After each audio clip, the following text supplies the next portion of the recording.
오늘 최고위원회의 비공개 부분에서는 시도당 공직 후보자 추천관리위원회가 구성되었고 그 추가 임명도 의결하였습니다. 먼저 오늘 경남도당, 제주도당 두 곳의 공직 후보자 추천관리위원회 구성안을 의결하였습니다.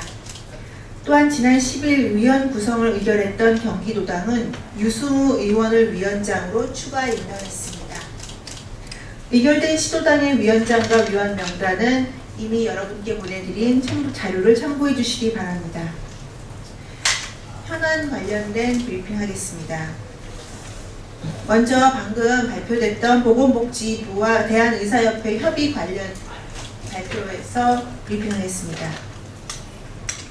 오늘 오전 10시 30분에 보건복지부와 대한의사협회가 제2차 의정협의 결과를 발표했습니다. 정부와 의사협회가 상호 존중의 기조로 대화와 협상을 통해 결론을 도출한 것을 다행스럽게 생각합니다. 협의 결과에 따르면 원격 진료에 대한 시범 사업을 시행키로 했으며 투자 활성화 대책에 대해서는 논의기구를 마련하여 의협을 비롯한 각 단체의 다양한 의견을 반영하기로 하였습니다. 아울러 건강보험 구조 개선, 의료제도 개선 및 의료 현장의 불합리한 규제 개선을 위한 방안을 마련해 나가는 데도 합의했습니다. 오늘의 협의 결과를 토대로 정부는 의료 서비스 선진화라는 일관된 목표를 달성하기 위해 최선의 노력을 다해 주시기 바랍니다. 대한의사협회도 눈앞의 문제에만 몰두하지 말고 의료 사각지대에 있는 국민들께 더 나은 의료 서비스를 제공하기 위한 정부의 노력을 제대로 받아들이고 이행해 주기 바랍니다. 동시에 의료제도 개선 노력을 통해 그동안 힘든 환경에서도 묵묵히 환자를 돌봐온 의료진들이 진로 환경 개선도 함께 이루어질 수 있기를 기대합니다. 두 번째로 개인정보 유출 관련해서 브리핑하겠습니다. 검찰이 지난 1월 유출된 신용카드사의 고객정보 일부를 대출 중개업에 활용한 혐의로 4명을 구속 기소한 데 이어 추가로 10명에 대해서도 같은 혐의로 수사하는 것으로 확인됐습니다. 유출된 카드 개인정보가 대출업자 10여 명에게 더 팔렸다는 것입니다. 실제로는 이렇게 불법으로 유통되고 있는 개인정보는 8천여만 건보다 더 많을 것이라고 합니다. 개인정보 유출에 따른 2차 피해는 없을 것이라고 장담했던 검찰과 금융당국의 큰 소리가 무색해지는 순간입니다. 이렇게 많은 개인정보가 유출됐는데도 당국과 금융사들은 고객에게 안내조차 안 했고 더 이상의 피해를 막을 후속 대책 마련에도 우왕좌왕하는 모습을 보이고 있습니다. 범행을 저지른 피의자들이 거짓 진술에만 의존한 채 실제로 얼마나 많은 정보가 유출되고 악용됐는지 제대로 파악도 못하고 제대로 파악도 못하고 있는 정부와 금융사들을 보며 우리 국민들은 도대체 누구를 믿어야 할지 불안하기 그지없을 것입니다.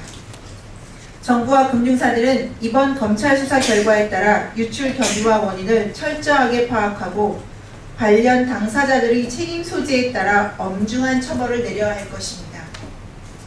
또한 더 이상의 추가 피해가 발생하지 않도록 조속히 체계적인 후속 대책을 마련해야 할 것입니다. 개인정보 유출 사고는 신용사회를 무너뜨리는 범죄입니다. 담당자들은 다시 한번 역할의 책임을 무겁게 느끼고 스스로의 보안의식 또한 점검해야 할 것입니다. 마지막으로 북한 단거리 로켓 발사 관련해서 브리핑하겠습니다. 북한이 어제 3차례에 걸쳐 단거리 로켓 25발을 동해상으로 기습 발사했습니다. 이산가족 상봉 기간이었던 지난달 21일부터 이어진 북한의 기습 발사는 벌써 5차례에 달합니다.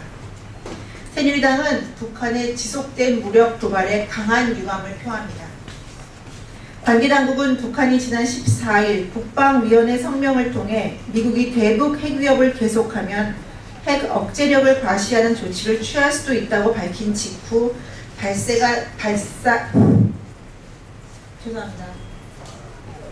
관계당국은 북한이 지난 14일 국방위원회 성명을 통해 미국이 대북 핵위협을 계속하면 핵 억제력을 과시하는 조치를 취할 수도 있다고 밝힌 직후 발사가 단행됐다는 점을 고려해 어느 때보다도 북한의 추가 도발에 대한 대비 태세를 빈틈없이 갖춰야 할 것입니다. 위협으로 관계 주도권을 선점하는 것은 과거 시대에나 가능했던 일입니다. 북한의 도발이 남북관계의 주도권 선점을 위한 것이라면 큰 착각이라는 것을 직시하기 바랍니다.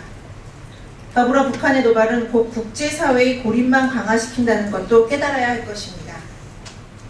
남북 공동 발전의 길은 신뢰를 바탕으로 협력 관계가 구축됐을 때 가능하다는 것을 북한도 이미 잘 알고 있을 것입니다.